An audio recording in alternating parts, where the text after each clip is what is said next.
Welcome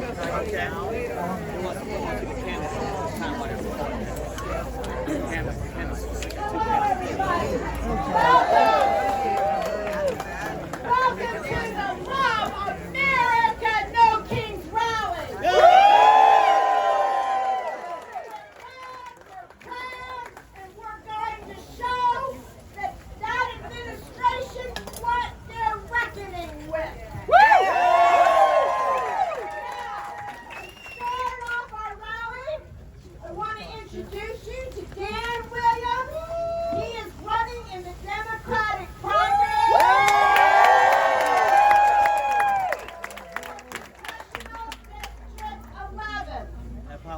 Also, after him, we will have to have a Barbie, and I will introduce her separately, who is running against Dan in the primary.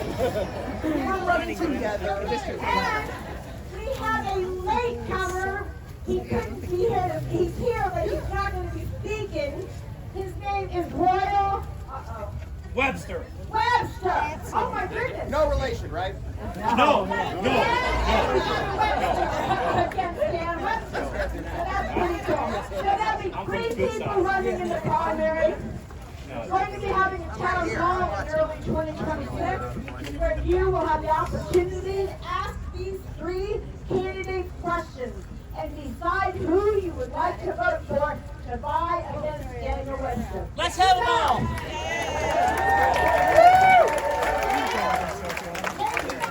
All right, hello, Clermont! It is so good to be back here with you all again. This is my third time speaking on these steps, and every single time I come out here, I'm inspired by your energy, your passion, and your commitment, and also your fantastic sign.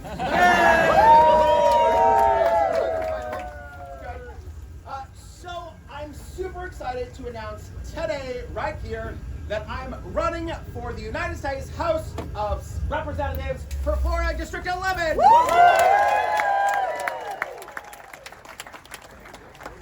Now, before we go any further, I'd like to address something I've been seeing online. Some people, mostly Republicans, are calling this No Kings Rally an Hate America event. No! Right? That couldn't be further from the truth. We're not here because we hate America. We're here because we love America.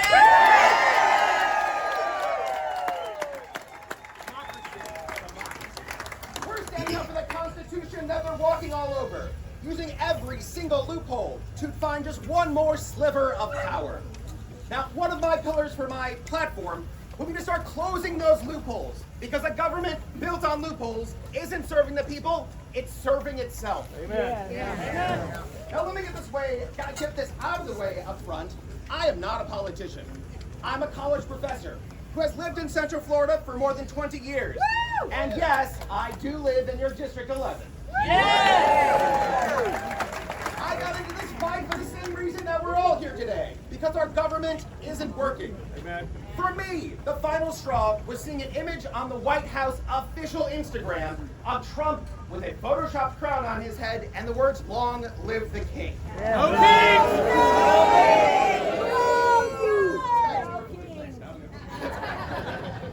Now that made my blood boil.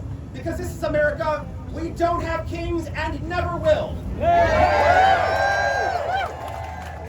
that's when I joined the Lake County Indivisibles. I emailed Sid and offered to help her with the town hall we hosted back in April. I ended up as the technical director for the event, and we had over 200 people show up. And when we invited our current representative, Daniel Webster, to attend, his office responded, and I quote, "The congressman will not be attending this event as he will not use taxpayer-funded resources to participate in an event organized by a progressive political organization."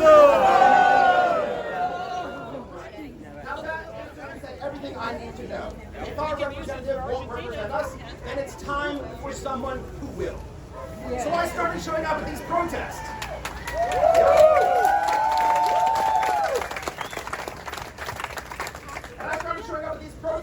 The community events and rallies like this, to listen, to learn, and to connect with people. And by the way, before we go any further, who here is on the Lake County Indivisibles Facebook page? And... Okay, that's not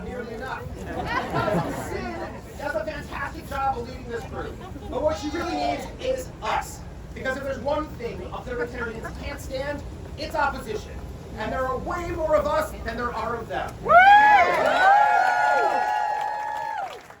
help you guys find the Facebook for the Indivisibles, we actually have a QR code in the back that I invite you guys to scan and join us.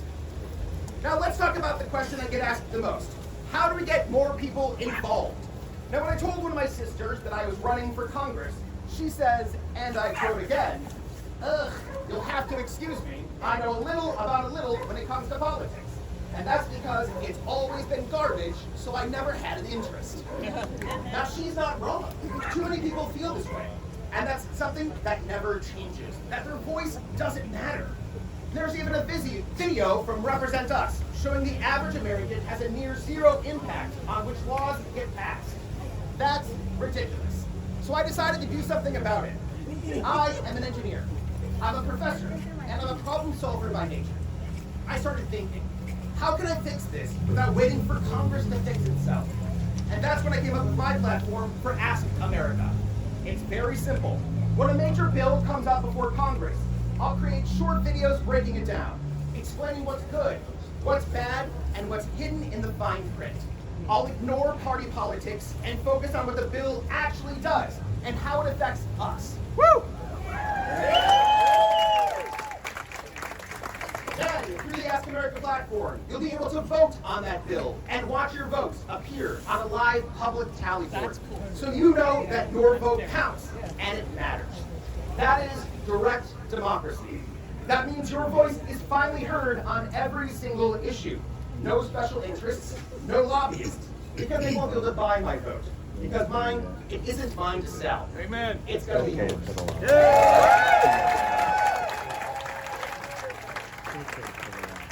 All right, here's the exciting part. This kind of digital democracy already has roots right here in Central Florida.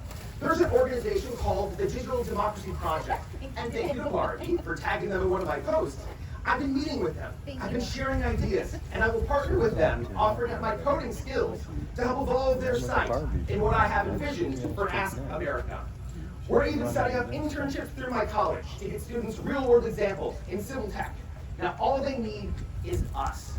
They need the numbers, because when enough of us speak out, even those in power have to listen.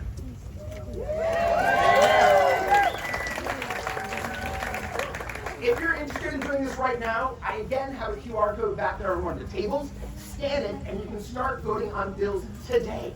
Right? Do it.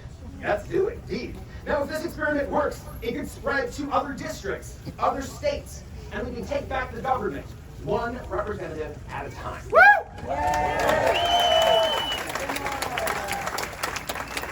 And the possibilities go beyond that. We need a better way to take polls.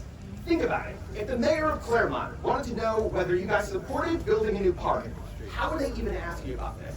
There's no simple, direct way to do this. And for having citizens weigh in. Now, that's a problem that Ask America could fix as well. With Ask America, we could instantly send out a poll, and without spending tens of thousands of dollars of your money, to send out postcards and letters and postage. And this feedback would be huge for local, state, and federal leaders. Now, I also wanted to talk about something that's currently missing in Congress, and that is accountability.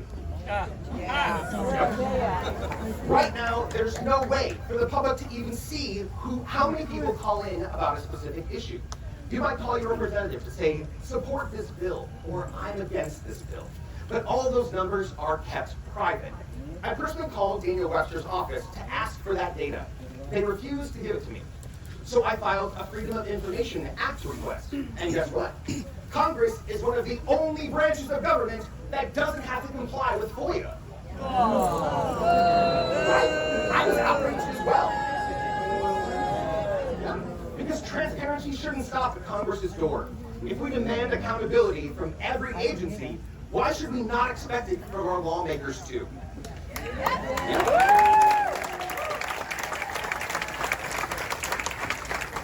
Now, when I'm elected, I'll make my call data public, and I'll introduce a bill requiring all members of Congress to do the same. It's one thing to tell the people you have a mandate by the public, and it is another to have facts to prove it. Now, before I go any further for that, I do want to talk about something else that's getting twisted up in the media. Antifa, right? You've heard people wondering, but Antifa isn't an organization. It's an ideology. and it's short for anti-fascism.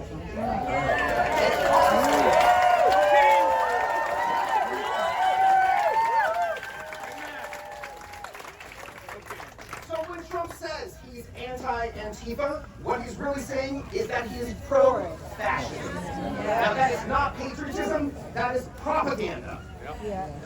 Now we've been told for too long that change is impossible, that the system is too broke to fix.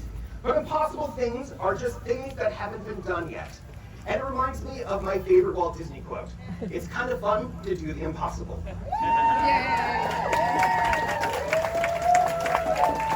Together, we can build a new kind of representation.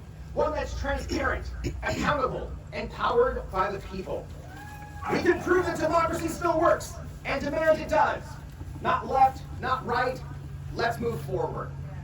And now that I'm an official candidate, I'll be meeting with local leaders, listening to your stories, and digging into the real issues facing our district, from education and housing to infrastructure and opportunity. Because the best solutions don't come from Washington, they come from communities like ours.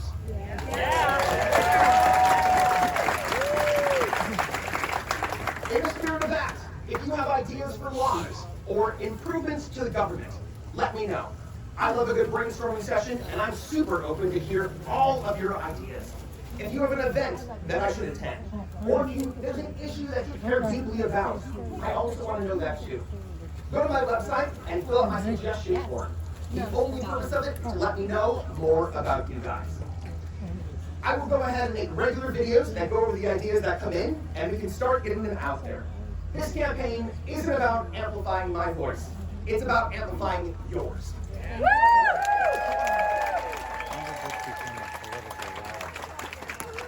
What do you think, Clermont? Are we ready to build something new?